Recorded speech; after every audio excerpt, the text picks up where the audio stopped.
আলহামদুলিল্লাহ আমাদের দেশে যে অধপতন হচ্ছে, এই অধপতনের সময় বাংলাদেশে যে কয়েকটা আলিয়া মাদ্রাসা এখনো আগের সেই সুনাম সুখ্যাতি ধরে রেখেছে, তার ভিতরে অন্যতম হলো আপনারা যেখানে পড়েন দারুন নাজাত।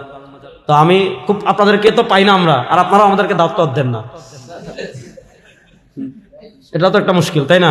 আমরা তো আপনাদেরকে দাওয়াত দিই, বুঝেন নাই? প্রিন্সিপাল হুজুরকে আমি দাওয়াত দিই, ফরিদগঞ্জ হুজুরকে আমি দাওয়াত দিই, আরো অনেককে দাওয়াত দিই, আমাদের প্রোগ্রামে নেই।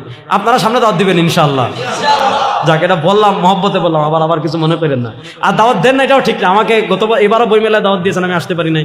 গত বছরও যখন বইমেলা হয়েছিল তখন দাওয়াত দিয়েছিলেন, আসতে পারি নাই।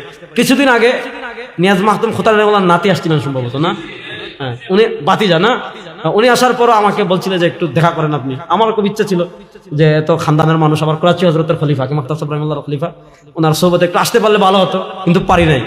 এজন্য আপনাদের কাছে আমাদের তাওয়া থাকবে যে আপনারা আমাদের আকীদার বিষয়গুলো মজবুতভাবে ধরবেন। অর্থাৎ আহলুস সুন্নাহ ওয়াল জামাতের কিতাবুল আসার থেকে শুরু করবেন, কিতাবুত তাওহীদ পড়বেন। কিতাবুত তাওহীদ মানে ইয়েন না, মুহাম্মদ আব্দুল নজদিন না, আমি যেটা বলছি ইমাম মাতুরিদি রাহিমাহুল্লাহ কিতাবুত তাওহীদ পড়বেন, আকীদাতুত তাহাবী শক্তভাবে পড়বেন, ইমাম বাইহাকি আলা ইতিকাদ ওয়াল হিদায়াহ ইলা সাবিলির রাশাদ শক্তভাবে পড়বেন। আমাদের উপমহাদেশের ইদ্রিস কান্দলভী রাহিমাহুল্লাহ যে মারিফুল কুরআন লিখেছেন আরেকটা, ওনার আছে আকাইদে ইসলাম, এটা পড়বেন।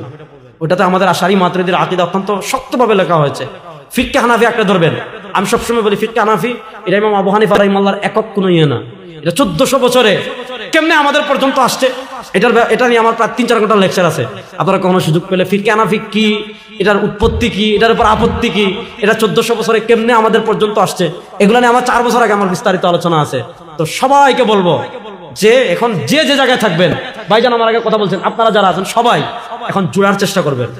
চতুর্দিক থেকে আমাদেরকে যেভাবে ঘিরে ফেলা হচ্ছে, আমাদের অন্তত আমরা যারা হানাফি, আমরা যারা আশারি মাত, আমরা যারা আহলুস সুন্নাহ ওয়াল জামাত, আমরা ফিকহগত দিক থেকে এক, আকীদাগত দিক থেকে এক, তো এক দুইটা মাসালার কারণে আমাদের ভিতরে দূরত্ব থাকুক, এটা কি আপনারা চান? আমরা চেষ্টা করছি, আমার জায়গা থেকে আমি চেষ্টা করছি। আপনারা আমাদের জন্য দোয়া করবেন, আপনারা আমাদের জন্য, আমরা আপনাদের জন্য দোয়া করবো ইনশাআল্লাহ।